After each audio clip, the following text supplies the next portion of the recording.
হলো মহারাজ? আজ সকাল সকাল ঘরের মধ্যে এত পায়চারি করছেন কেন? চিন্তা করছি রানী, চিন্তা চিন্তা গভীর চিন্তা। তা কি চিন্তা করছেন শুনি? দেখোই না রানী, আমি এত বড় রাজা হয়েও আমার নিজের চিন্তা ভাবনা বুদ্ধি দিয়ে একবারের জন্যও গোপালকে আমি জব্দ করতে পারি না। তাই আমি মনে মনে ভাবছি যে আমার বুদ্ধি কি দিন দিন লোপ পেতে চলেছে।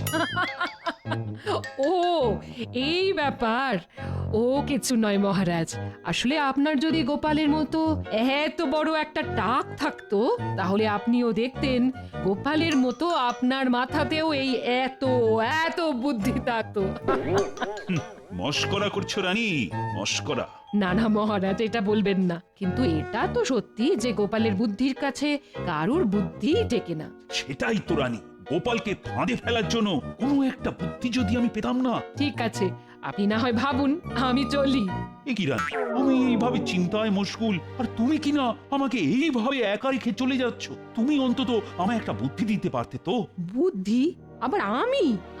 ঠিক আছে ঠিক আছে, আপনি যখন এত করেই বলছেন তবে শুনুন। হ্যাঁ হ্যাঁ, বলো বলো বলো রানী, বলো বলো। মহারাজ, আপনার নদীর ধারে যে 2 কাঠা পাথুরে জমি আছে সেটা আপনি গোপালকে উপহার হিসেবে দিয়ে দিন। তাতে কি হবে? দেখুন মহারাজ, আপনি ওই জমিতে এত বছরেও কোনো ফসল ফলানো দূরে থাক, একটা ফুল গাছও ফোটাতে পারেননি। তাই আমি বলি কি, আপনি গোপালকে বলুন যে সে যেন ওই জমিতে 60 দিনের মধ্যে অন্তত একটা গাছে ফুল ফল ফলিয়ে দেখায়। কারণ যেহেতু ওই জমি পাথুরে, তাই গোপালের পক্ষে ওই জমিতে কোনো ধরনের গাছ জন্মানো একেবারে অসম্ভব ব্যাপার। হ্যাঁ রানী, এটা কিন্তু তুমি দারুণ বুদ্ধি দিয়েছো। এবার আমিও দেখবো যে গোপাল ওই পাথুরে জমিতে কিভাবে কোনো ফসল বা উদ্ভিদ জন্মিয়ে দেখায়।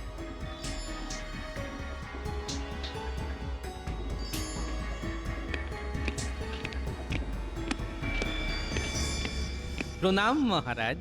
এই তো গোপাল, কোথায় ছিলে এতক্ষণ? এই আমার নাতি নাতনিদের একটু নদীর ধারে ঘোরাতে নিয়ে গিয়েছিলাম, ওরা বড্ড বায়না করছিল কিনা তাই। শোনো গোপাল, আজ আমি তোমায় একটা ছোট্ট উপহার দিতে চাই। উপহার? তাও আবার এমনি এমনি? আসলে তোমার রানীমা বেশ কিছুদিন ধরেই তোমার প্রশংসায় পঞ্চমুখ, যে তুমি আমাদের জন্য কত কি করো, আর আমি নাকি তোমায় একটি ছোট্ট উপহারও দিই না। তাই রানীমার মতে আমায় নাকি তোমায় কোনো একটা ছোট্ট উপহার দেওয়া উচিত। তাই নাকি মহারাজ? তবে তবে দিন। আরে দাঁড়াও দাঁড়াও, আমার কথা যে এখনো শেষ হয়নি গোপাল। হ্যাঁ, আরো আছে নাকি? হ্যাঁ, আছে বই কি। এই উপহার তুমি নিশ্চয়ই পাবে, তবে এতে যে আমার একটা শর্তও আছে। উপহার দেবেন তা তো শর্ত? মহারাজের এই কথাটা যে সুবিধের ঠেকছে না। এ কি গোপাল, কি এত বিড়বিড় করছো বলো তো? না মহারাজ, বলছিলাম কি যে আমার উপহারটা কি সেটা জানতে পারি? নিশ্চয়ই। শোনো, আমার নদীর ধারে যে 2 বিঘা পাথুরে জমি আছে সেটা আজ থেকে তোমার। এবার শর্তটা হচ্ছে যে তোমাকে ওই জমিতে 60 দিনের মধ্যে এমন কোন উদ্ভিদ জন্মিয়ে দেখাতে হবে যাতে ফুল ফল দুটোই ফলে। এ আবার কি শর্ত রে বাবা? শুধু এইখানেই শেষ নয় গোপাল, আরও আছে। তাই বুঝি? যদি তুমি ওই জমিতে কোনো উদ্ভিদ বা কোনো ফসল ফলাতে না পারো, তবে তোমার পিঠে আমি শাস্তি স্বরূপ 10 ঘা চাবুক মারব, এবং তুমি যদি এই উপহার নিতে অস্বীকারও করো তাহলেও আমি তোমার পিঠে ওই 10 ঘা চাবুক মারব। কি গাড়া করে পড়লাম রে বাবা, উপহার নিলেও শাস্তি, আবার না নিলেও শাস্তি। এবার দেখছি মহারাজ গোপালকে কচ্ছপের মতো কামড়ে ধরেছে। কি গোপাল, চুপ করে গেলে যে? উপহার নিতে ভয় করছে বুঝি? আসলে মহারাজ, এটা উপহার না শাস্তি সেটাই ঠিক বুঝে উঠতে পারলাম না, তাই চুপ করে আছি।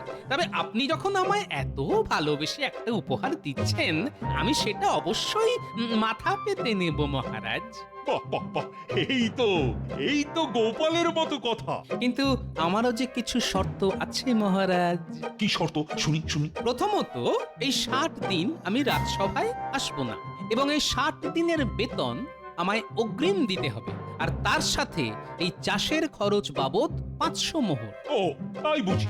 আর দ্বিতীয় শর্ত কি? আর দ্বিতীয়ত এই 60 দিনের মধ্যে আমার কাজে যেন কেউ কোনো রকম হস্তক্ষেপ না করে। আর এই জমিতে আমি যে ফলে ফলাই না কেন তা আপনাকেই নিজের হাতে সেটা তুলতেও হবে আর খেতেও হবে। এখন যদি আপনি এই শর্তে রাজি থাকেন তবেই আমি এই উপহার গ্রহণ করব মহারাজ। এতে আর বলার কি আছে গোপাল, মহারাজ নিশ্চয়ই খাবেন। কি মহারাজ, খাবেন তো? হ্যাঁ, আচ্ছা আচ্ছা, ঠিক আছে ঠিক আছে, সেটা না হয় তখনই দেখা যাবে। আগে তুমি ফসল তো ফলিয়ে দেখাও। ঠিক আছে মহারাজ, তাহলে ওই কথাই রইল। এবার আমায় আজ্ঞা দিন, আমি চলি, কারণ আমার ছুটি শুরু হয়ে গেছে কিনা। আসি মহারাজ। আচ্ছা মন্ত্রী, আমি কি কাজটা ঠিক করলাম? একদম মহারাজ, কারণ গোপালের পক্ষে এই পাথুরে জমিতে ফসল ফলানো একেবারেই অসম্ভব ব্যাপার। আপনি একদম চিন্তা করবেন না, আমি তো আছি। এবার আমিও দেখছি যে গোপাল ওই জমিতে কিভাবে ফসল ফলায়। মহারাজ, আপনি শুধু আমায় কিছু মোহর দেবেন, ব্যাস। হ্যাঁ হ্যাঁ মন্ত্রী, এখন দেখছি তুমি আমার ভরসা। যাও যাও যাও, এবার কাজে লেগে পড়ো। যথাজ্ঞা মহারাজ।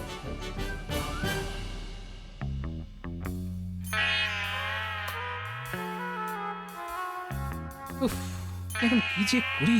এমন কি উদ্ভিদ আছে যেটা পাথুরে জমিতে জন্মায়? হ্যাঁ, মনে পড়েছে, বিজ্ঞানী। ওর কাছেই না হয় একবার যাই। বিজ্ঞানী, বিজ্ঞানী, বাড়ি আছো? আরে গোপাল যে, এসো ভেতরে এসো। কি বিজ্ঞানী, আজ তুমি রাজসভায় গেলে না যে? আসলে হয়েছে কি, আমি না আমার একটা নতুন আবিষ্কার নিয়ে ফেঁসে আছি, তাই যেতে পারিনি। আচ্ছা বিজ্ঞানী, তুমি কি বলতে পারো যে এমন কোনো উদ্ভিদ আছে যা পাথুরে জমিতে জন্মায় এবং তার ফুল ও ফল দুটোই হয়? হ্যাঁ, এ তো খুব সোজা গোপাল, ক্যাকটাস। ক্যাকটাস মানে ওই ফণি মনসা? কিন্তু গোপাল, এই উদ্ভিদ যে আমাদের এইখানে খুব একটা জন্মায় না। তাহলে এটা কোথায় পাবো? দেখো গোপাল, এটা জন্মায় পাথুরে আর বালি জাতীয় জায়গায়। আর এই গাছের জন্য তেমন একটা জলেরও প্রয়োজন হয় না, যেমন মরুভূমি। হ্যাঁ, বাবা, সেটা তো অনেক দূর। তখন যে কি করি? কি হয়েছে গোপাল, তোমায় খুবই চিন্তিত দেখাচ্ছে। আসলে বিজ্ঞানী, এই ক্যাকটাস উদ্ভিদটা আমার চাই। ও, এই ব্যাপার, তুমি একদম চিন্তা করো না গোপাল। আমার একজন পরিচিত লোক আছে, সে তোমাকে ওই ক্যাকটাস গাছ এনে দিতে পারে। আরে তাহলে তো আর কোনো কথাই নেই। তাহলে কবে আমাকে তার সাথে দেখা করাচ্ছে বিজ্ঞানী? তুমি যদি চাও আজ বিকেলেই। তাহলে বিজ্ঞানী, এবার আমি চলি, বিকেলে দেখা হচ্ছে। হ্যাঁ হ্যাঁ গোপাল, এসো এসো।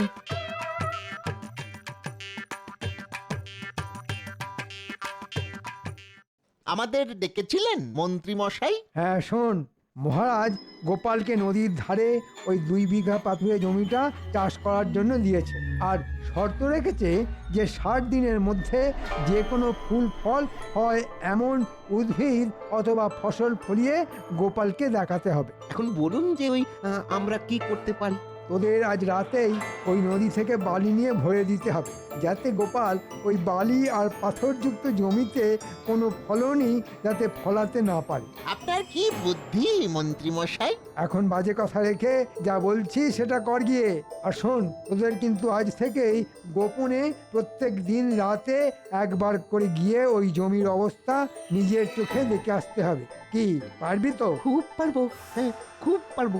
আপনি শুধু আমাদের এই ট্যাকের দিকটা একটু দেখবেন, ব্যাস ব্যাস। ও নিয়ে একদম চিন্তা করবি না, তোরা শুধু রোজ রোজ ওখানে কিছু ঘটছে কি না সেটা আমায় জানিয়ে যাবে, ব্যাস। আচ্ছা মন্ত্রী মশাই, তাহলে এখন আমরা আসি। ঠিক আছে, আয়।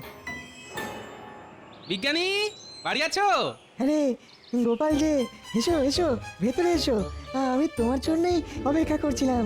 এই যে গোপাল, এই সেই ব্যক্তি যে তোমাকে মরুভূমি থেকে ওই ক্যাকটাস গাছ এনে দেবে।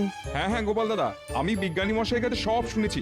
আপনি শুধু বলুন যে কবে আর কোথায় ওই গাছ পৌঁছতে হবে, আমি নিজে এসে আপনাকে ওই গাছ দিয়ে যাব। আরে এ তো খুব ভালো কথা। শুনুন, ভালো করে শুনুন। নদীর ধারে এক পাথরে জমি আছে। আপনি আজ থেকে 59 দিনের মাথায় এই গাছগুলো নিয়ে সোজা নদীর ধারে চলে যাবেন। সেখানেই আমি থাকবো, আমাকে পৌঁছে দেবেন, কিন্তু সাবধানে, কেউ যেন জানতে না পারে। ওসব নিয়ে আপনি একদম চিন্তা করবেন না, আপনার কাজ হয়ে যাবে। এবার আমি চলি। হ্যাঁ হ্যাঁ, এসো এসো।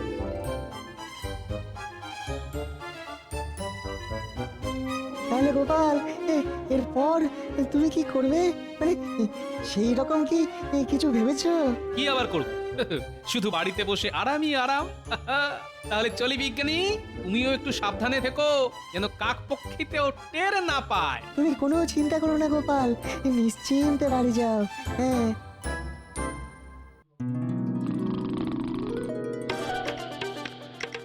দেখেছো পুরো কাণ্ড দেখেছো? রাজসভা ডকে তুলে শুধু পড়ে পড়ে ঘুমোচ্ছে, শুধু পড়ে পড়ে ঘুমোচ্ছে। বলি কি গো, রাজসভায় যেতে হবে তো নাকি? এই এ তুমি আবার কি হলো? বলি পড়ে পড়ে ঘুমোলেই হবে? রাজসভায় যেতে হবে তো নাকি? এই শোনো, আমি এখন ছুটিতে আছি, তাই এখন শুধু খাওয়া আর ঘুম। আরেকটা জিনিসও কিন্তু বাকি আছে গোপাল দাদু। আরে তোরাও এসে গেছিস, তা সেই জিনিসটা কি শুনি? গল্প শোনা। হ্যাঁ দাদু, তুমি যখন আর রাজসভায় যাবেই না, তখন না হয় আমাদের প্রত্যেকদিন একটা করে নতুন গল্প শুনিও। ওরে সেটা তো আছেই, তবে তার সঙ্গে সঙ্গে তোদেরকে যে একটা কাজও করতে হবে। কি কাজ দাদু? শোন তবে, কানে কানে বলি। এই পারবি তো? হ্যাঁ দাদু, ঠিক পারবো। সাব্বাস, তাহলে এবার তোরা যা, আর আমিও এই ফাঁকে একটু ঘুমিয়ে নি। আচ্ছা দাদু, এই চল চল চল।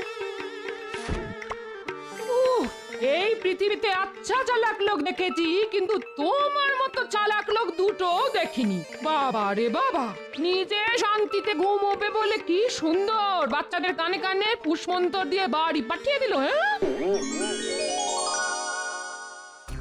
আচ্ছা মন্ত্রী, গোপালের কি খবর? আর ওদিকে তোমার কাজই বা কতদূর এগোলো? জানি না মহারাজ, আমি তো এখনো এটাই বুঝে উঠতে পারছি না যে গোপাল এখনো অবধি কেন কোনো পদক্ষেপ নিচ্ছে না, অথচ আপনি আমায় যা বলেছেন আমি তাই করেছি। দেখো মন্ত্রী, কান খুলে শুনে রাখো, কিন্তু আমি যদি এবার গোপালের কাছে হেরে যাই, তাহলে গোপালের পিঠে যে 10 ঘা চাবুক মারার কথা হয়েছিল, সেটা কিন্তু তখন তোমার পিঠে পড়বে। কথাটা যেন মনে থাকে। আপনি নিশ্চিন্তে থাকুন, বটা ঘটাকে দিয়ে আমি ওই জমির এমন ব্যবস্থা করে দেব না, গোপাল কেন ওর 14 পুরুষও এসে ওই জমিতে একটা ঘাস উঠিয়েও দেখাতে পারবে না। এবার আমিও দেখব যে গোপালের কপাল কত চওড়া, যে আমার 10 ঘা চাবুক খাওয়া থেকে বাঁচতে পারে। ঠিক বলেছেন মহারাজ।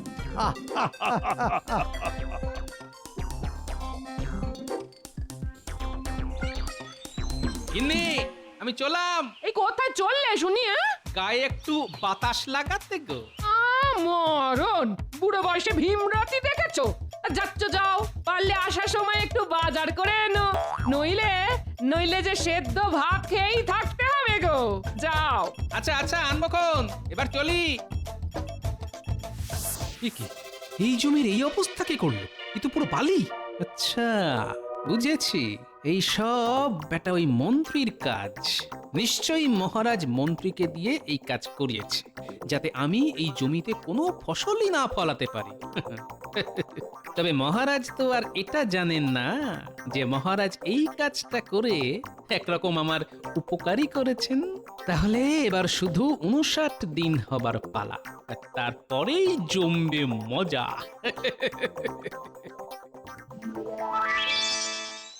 হ্যাঁ রে বটা ঘটা, ওদিকের কি খবর? খবর আর কি, গোপালের এখন হাওয়া খাওয়ার শখ হয়েছে। তাই শুধুই ঘুরে ঘুরে বেড়াচ্ছে আর বাড়িতে পড়ে পড়ে ঘুমাচ্ছে। মানে মানে ওই গোপালের মধ্যে এই জমি নিয়ে তো কোনো হেলদড়ি তো দেখছি না। আমার কি মনে হয় মন্ত্রী মশাই জানেন, গোপাল শেষ পর্যন্ত কিছু না পেরে মহারাজের কাছে ক্ষমা চেয়ে নেবে। আপনি কি বললেন?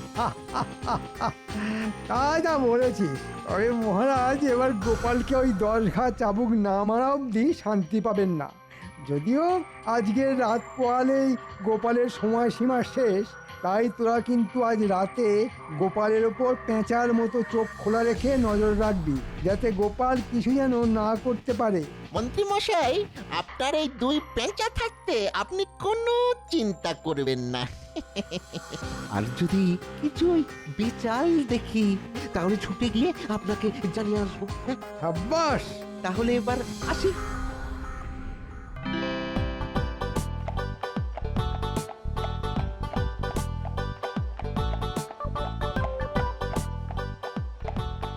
গোপাল দাদা, আমি এসে গেছি। আরে এসো এসো এসো, আমি তোমার জন্যই অপেক্ষা করছি। এই দেখো গোপাল দাদা, তুমি আমায় যা বলেছিলে আমি ঠিক তাই এনেছি।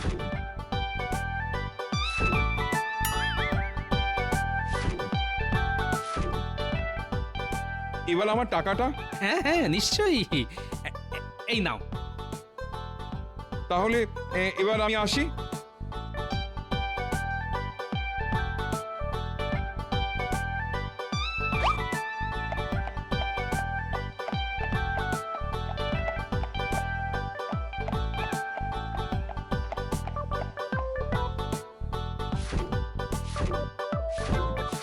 আরে তোরাও চলে এসেছিস? হ্যাঁ হ্যাঁ গোপাল দাদু। চল তাহলে এবার আমরা সবাই হাতে হাতে এই গাছগুলো জমিতে পুঁতে ফেলি, আর খানিকটা জলও দিয়ে দেব, যাতে গাছগুলো সতেজ বলে মনে হয়। তবে সাবধান, দেখিস যেন হাতে কাঁটা না লাগে। ও নিয়ে তুমি একদম ভেবো না দাদু। তাহলে চল, অন্ধকার থাকতে থাকতেই আমরা এই গাছগুলো লাগিয়ে ফেলি। তারপর কাল সকালে যখন মহারাজ এই জমিতে আসবে, তখন এই জমির গাছ দেখে চোখ একেবারে ছানা বড়া হয়ে যাবে।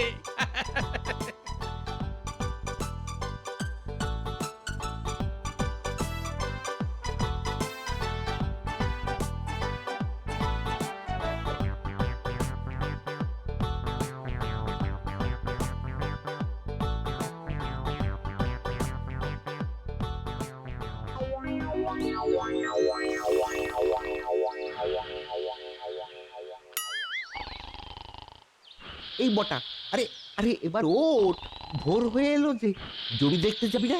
ওঠ ওঠ। দূর ঘন্টা দিলি তো ঘুমের 12টা বাজিয়ে। ওরে গোপাল যখন এই 59 দিনে কিছু করতে পারলো না, তবে শেষ রাতেই বা কি করবে? ঘুমিয়ে পড় ঘুমিয়ে পড়। যদি মন্ত্রীমশাই এসে আমাদের কিছু জিজ্ঞাসা করে, তখন বলবো যে যে আমরা জমি দেখে এসেছি। ঘুম পাচ্ছে। তুই ঠিক বলেছিস। হ্যাঁ, আজকে গোপাল সেই রকম কোনো কিছুই করবে না। আরে হ্যাঁ রে বাবা, হ্যাঁ। এবার বেশি কথা না বলে চুপটি করে ঘুমোতো। ঘুমিয়ে পড়। ঠিক আছে, ঘুমিয়ে ঘুমিয়ে পড়ি। হ্যাঁ।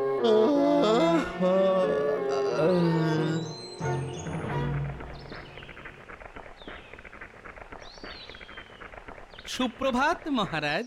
কি হে গোপাল, আজ তুমি এত সকাল সকাল এইখানে? আপনিও তো এইখানে এত সকাল সকাল মহারাজ। আরে আমি তো এসেছি তোমার জমির চাষ দেখতে।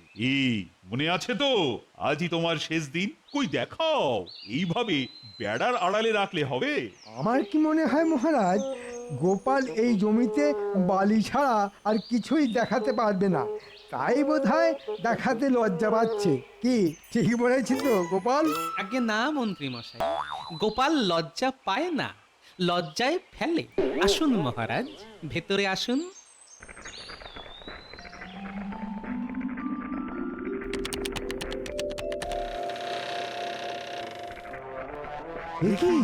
এই কি দেখছি আমরা? কি করছো গোপাল?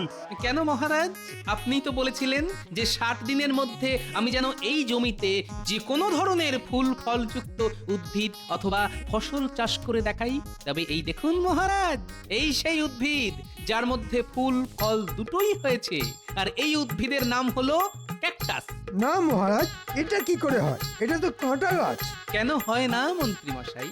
এটাও তো এক ধরনের উদ্ভিদ, আর এর মধ্যে ফুল ফল দুটোই হয়েছে। সবই তো বুঝলাম, কিন্তু আর কোনো কিন্তু নয় মহারাজ, কথা রেখেছি, এবার আপনাকেও আপনার কথা রাখতে হবে। অর্থাৎ এবার যে আপনাকে একাই এই সব গাছের ফল তুলে খেতে হবে, আর তার সঙ্গে 10 ঘা চাবুকের কথাটাও ভুলবেন না মহারাজ। হ্যাঁ হ্যাঁ গোপাল, সত্যি সত্যি তোমার বুদ্ধির জবাব নেই। যেহেতু যেহেতু মন্ত্রী আমাকে তোমার জমিতে ওই বালি ফেলার বুদ্ধিটা দিয়েছিল, তাই মন্ত্রী এই জমির সমস্ত ফল তুলে খাবে। আর সব শেষে ওই 10 ঘা চাবুক। কি মহারাজ, বুদ্ধি আপনার আর শাস্তি আমার, এটা কিন্তু একদম ঠিক হচ্ছে না। চুপ!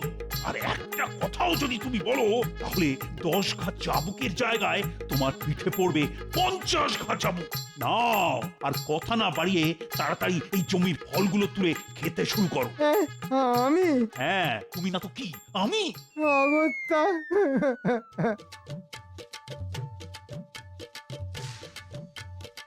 ওরে বাবা রে আউ উ উ উ ওরে বাবা মরে গেলাম রে মরে গেলাম এই যে চারিদিকে শুধু কাঁটা আর কাঁটা এই যে মহারাজ আমার কোথায় নিয়ে ফেললেন রে বাবা ওরে বাবা রে এ ফল খাবো কি তুলতে গেলেই যে হাতে কাঁটা লাগবে ও ও ওরে বাবা রে ওরে বাবা এই যে আমার ধুতি আটকে গেল এই গাছগুলো দেখছি আমার আমার সম্মান নিয়ে টানাটানি করছে এই এই